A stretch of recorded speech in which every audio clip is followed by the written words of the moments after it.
Mental health can be a very dangerous thing if the user lacks control. The best way to separate yourself for these types is to watch behavior. And I watch behavior.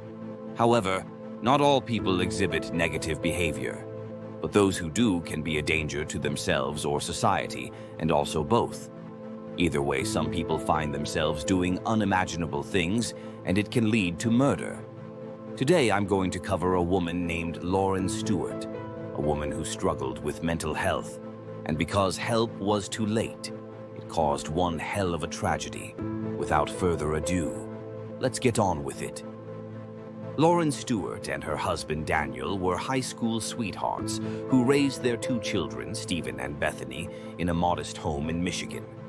Daniel worked as a technical support specialist and was a very smart guy according to resources with an IQ at 165, while Lauren did some freelance modeling and photography. Friends and neighbors described the Stuarts as quiet but kind. Lauren was noted for being deeply involved in her children's lives and attentive to their education and well-being. Her daughter Bethany went to school and received her degree in art design. Her son Stephen went to school for computer technology, and he was really gifted. But behind closed doors, the Stuart family was struggling with emotional wounds that never fully healed. For starters, the Stuart family was a House of Jehovah's Witnesses, in which case the church elders did not agree to higher education. The church opposed to the idea of college. Daniel Stuart allowed his children to attend and complete college, despite what the elders thought. For much of their lives, the Stuart family were devout Jehovah's Witnesses. However, due to the children attending college, the elders constantly belittled the Stuarts and quoted scriptures at them. Lauren and Daniel chose to leave the church, a decision that would isolate them from their community and support network. According to close friends, Lauren felt abandoned and ostracized by the congregation, and worse, by family members who were still in the faith. The Jehovah's Witnesses are known for their strict practice of shunning, cutting off contact with those who leave or are expelled from the religion. For Lauren, who had devoted most of her life to the faith, the excommunication reportedly caused intense emotional pain.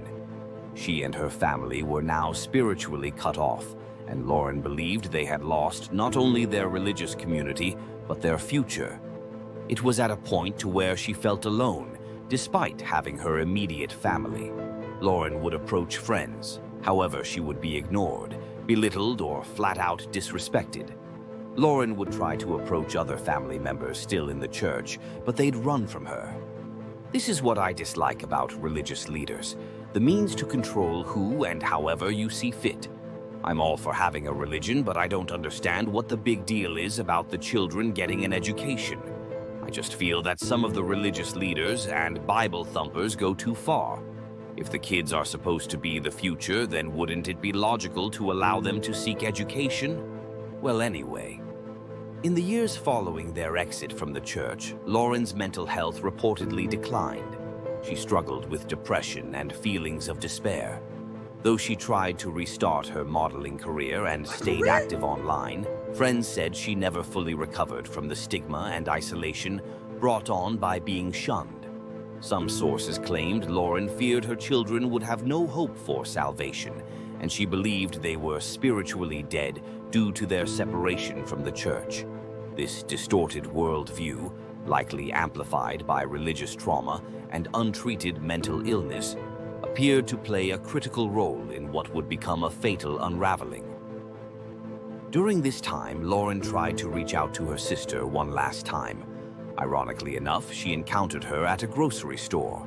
Upon Lauren's approach, she was ignored. She wasn't considered to be family anymore after leaving the church, which brought on more despair. Lauren tried everything she could to get herself out of despair. She tried once more to jumpstart her modeling career. Although she was successful, there was still that pit of despair in her heart. She and Daniel found avenues with each other as well.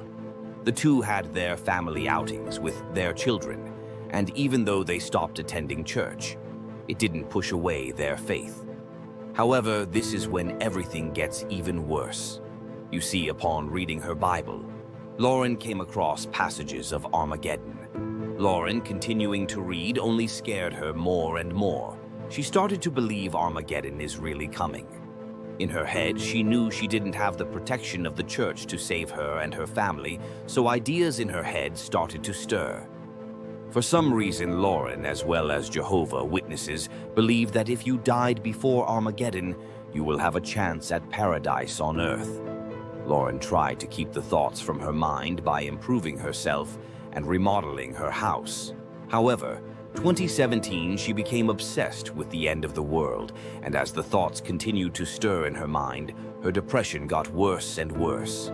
Considering that she was shunned by her church, she decided to take matters into her own hands. On February 15, 2018, Lauren brings the family together one by one. Lauren, one by one, shot each and every last one of her family as they returned home. She also shot her dog as well. And this is very significant to me because in her mind, she really believed the end times were coming and she thought she was saving all lives. This is one of the most unfortunate stories I've come across. Her family had very high potential to do great things, in my opinion, but her mental state of mind was completely gone. Some people can stand firm on their beliefs. However, sometimes if you don't have the rational mind to regulate these things, it can turn ugly really fast. On the morning of February 16, 2018, police were called to the Stuart home after a welfare check was requested. Inside, they found a harrowing scene. Lauren, Daniel, Stephen, and Bethany were all dead from gunshot wounds. Authorities ruled the case a murder-suicide. Lauren had shot her husband and 2 children before taking her own life. A handgun was found near her body, and there were no signs of a struggle. If only she had someone else to talk to, or if only she got the help she needed, this most unfortunate event could have been avoided. The news stunned the community. Friends described Lauren as kind, intelligent, and devoted to her family. But as more details surfaced, it became clear she had been grappling with profound inner turmoil. A family friend later said Lauren had told her, "I love my family too much to let them live without me," a chilling foreshadowing of her fatal logic. Mental health experts cited this case as an example of altruistic filicide, a phenomenon in which a parent believes they are sparing their children from suffering by ending their lives. This tragic story also highlighted the psychological harm that can stem from strict religious environments and the practice of shunning. While not the sole cause, the emotional fallout from being cut off by her former church likely contributed to Lauren's sense of hopelessness.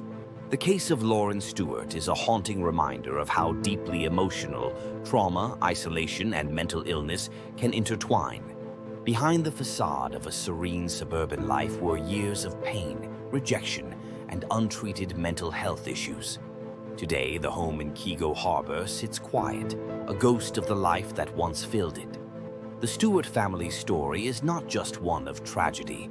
It is a call to recognize the signs of psychological suffering, to question harmful religious practices, and to ensure that those who leave tightly knit faith communities are not left in the shadows.